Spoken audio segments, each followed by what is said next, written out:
No, 2-1 win in the FA Cup sees it through. How are you feeling?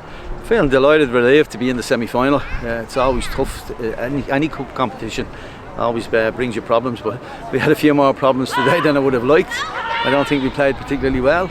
I think everybody would be of that opinion, and if you do that and you get into the semi-final of the cup, it's not a bad day.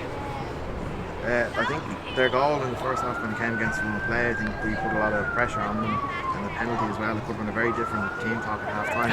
What was just the word at half time when you kind of got that let off with the penalty? Yeah, well that's a good sign. I think that was everybody was relieved, thinking maybe that's going to be, but we hadn't played well and people knew that, so the players, they know the game as well, so they know they had to up it, and I think they did up it to a degree, certainly sufficiently to win the game. Probably should have won by more, and the winning goal was extraordinary, beautiful goal. It was excellent work from one reason the left hand side cutting in. You lost a lot of bodies this season, I think it's fair to say. Your squad chopped and changed a bit. How does it feel to have that impact off the bench and you can call on your subs and there is that depth in the squad? Certainly they're getting stronger. Some of the younger girls have come in and acquitted themselves really good, which I think is very important. Certainly the work that Shelbourne put into the academy, it's certainly reaping rewards for us. It's football is always changing. Players are always coming and going. And certainly in my reign in Shelbourne, that seems to be the norm of the season, that we'd lose a group of players. But I think they've picked themselves up. Got a good win in Europe against Cardiff City, which was nice. And we're in the semi-final, and we're still not gone in the league yet. But we'll see how that goes.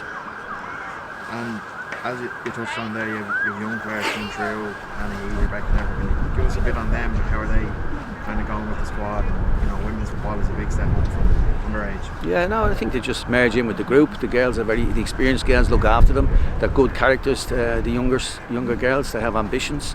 They're eager to learn, and not only learn, but they're eager to show how good they are, which is very important as well. And this is giving them an opportunity to continue their development. And can you give us a slight update? I know it probably isn't clear yet. On Pearl, I know she was part of the starting lineup and then she pulled up and an injury there. Is there any kind of update on that yet? Well, she got a fitness test before the game and she failed it, so she couldn't do it. So that's unfortunate. There's no match next weekend, and so that's a fortnight away. So maybe in time. And Kiva as well, Kiva King was out with injury, so we were depleted a little bit. But it's good to be able to win without some of your senior players. Thanks, Noel. Thank you, no problem.